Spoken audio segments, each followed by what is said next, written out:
राधे राधे। जैसे कि आप सभी जानते हैं कि ये पोष का महीना चल रहा है और इसमें जो एकादशी आएगी उसका नाम है सफला एकादशी, और यह एकादशी 26 तारीख को रखी जाएगी। तो इस एकादशी की कथा कुछ इस प्रकार से है। तो एक बार श्री युधिष्ठिर भगवान से बोले कि पौष मास के कृष्ण पक्ष की एकादशी का नाम क्या है और इसमें कौन से देवता की पूजा करनी चाहिए और इस व्रत को कैसे करना चाहिए। तब श्री कृष्ण भगवान बोले कि ठीक है, इस एकादशी का महत्व सुनो। यह कृष्ण पक्ष की एकादशी का नाम सफला एकादशी है और इस एकादशी के देवता नारायण है।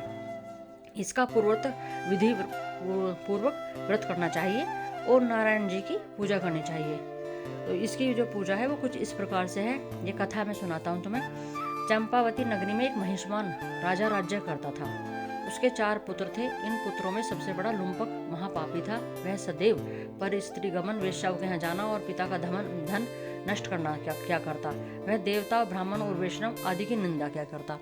जब पिता को अपने पुत्र के बारे में यह समाचार प्राप्त हुआ तो बहुत दुख हुआ। उन्होंने उसे अपने राज्य से निकाल दिया। तो उसने सोचा कि अब राज्य त्याग करने के बाद मैं अब कहाँ जाऊँ। तो वह रात को अपने पिता की नगरी में चोरी करता, अन्य कुकर्म करने लगा। जिस वन में वह रहता वह भगवान को अत्यंत प्रिय था। उस वन में एक बहुत पुराना पीपल का वृक्ष था और सब देवताओं का क्रीड़ा स्थल था। इसी वृक्ष के नीचे लुम्पक रहा करता। कुछ दिन के पश्चात पौष मास में कृष्ण पक्ष की 10वीं के दिन वह वस्त्री होकर मूर्छित होकर गिर पड़ा। वह रात्रि को सो न सका और उसके हाथ पैर अकड़ गए। इसका कारण वह रात्रि बड़ी कठिनता से बीती और सूर्य उदय होने पर उसकी मूर्छा न खुली। सफला एकादशी के मध्य तक वह दुराचारी मूर्छित ही पड़ा रहा और जब सूर्य गर्मी से उसे होश आया तो अपने स्थान से उठकर वन में भोजन के लिए खोज में चल पड़ा। उस दिन जीवों को मारने में असमर्थ था, इसलिए जमीन पर गिरे हुए फल खाकर उसने अपना पूरा दिन समाप्त किया। जब सूर्य भगवान अस्ताचल को प्रस्थान कर गए तब पीपल के जड़ के पास फलों को रखकर कहने लगा कि हे भगवान, इन फलों से आप भी तृप्त हों। ऐसा कहकर वह रोने लगा। रात्रि को उसे नींद न आई। इस महापापी के व्रत और रात्रि जागरण से भगवान अत्यंत प्रसन्न हुए और उनके समस्त पाप नष्ट हो गए। और प्रातः ही वह एक दिव्य घोड़ा अनेकों सुंदर वस्त्रों से सजा हुआ उसके सामने आकर खड़ा हो गया और आकाशवाणी हुई, राजपुत्र, भगवान नारायण के प्रभाव से तेरे समस्त पाप नष्ट हो गए हैं। अब तू अपने पिता के पास जाकर राज्य प्राप्त कर ले।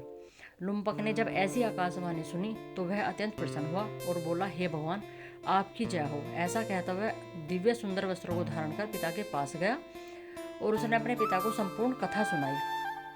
पिता ने उसे अपना राजभार सौंपकर वन का रास्ता लिया। अब लुम्पक शास्त्रानुसार राज्य करने लगा और उसके स्त्री पुत्र आदि भी परम भक्त बन गए। वृद्धावस्था आने पर वह अपने पुत्र को गद्दी देकर भगवान का भजन करने के लिए वन में चला गया और अंत में विष्णु लोक को गया। भक्ति पूर्वक जो मनुष्य सफला एकादशी का व्रत करते हैं वे अंत में मुक्ति को पाते हैं। जो मनुष्य भक्ति पूर्वक सफला एकादशी का व्रत नहीं करते वे पूंछ और सींग से रहित पशु तुल्य हैं। सफला एकादशी के महत्व का पठन व श्रवण करने से अश्वमेघ यज्ञ का फल मिलता है। इस कथा का सार ये है, यह कथा हमें यह सिखाती है कि इस कथा से हमें ईश्वर के अति कृपालु होने का प्रमाण मिलता है। यदि कोई प्राणी अनजाने में भी ईश्वर का स्मरण कर ले तो उसे पूरा फल मिल जाता है। यदि प्राणी सच्चे हृदय से अपने अपराधों की क्षमा मांग ले तो ईश्वर उसे बड़े से बड़े अपराध भी उसके क्षमा कर देते हैं। लुम्पक जैसा महापापी भी भगवान की नारायण की कृपा से वैकुंठ का अधिकारी बन गया। तो देखिए, इस प्रकार से ये कथा यहीं पर समाप्त होती है। ये सफला एकादशी है जो 25 तारीख की रात 10:30 बजे के आसपास से शुरू होगी और 26 तारीख को पूर्ण रहेगी और 27 तारीख को आप 7 से और 9 बजे के बीच में व्रत का पारण कर लें। तो अगर आपको मेरी कथा पसंद आई है तो चैनल को लाइक करें, सब्सक्राइब करें। देखिए, मेरे सब भगवान तैयार हो गए हैं। मेरे लड्डू गोपाल, राधा रानी, ये हमारे भैया के हैं, सब तैयार बैठे हैं और उनकी पूजा हो गई। जो नित्य पूजा होती है वो मेरी बस बहुत ही सरल और ऐसे ही होती है, इसी तरह से। ये हमारे द्वारकाधीश जी हैं जो अभी आए हैं।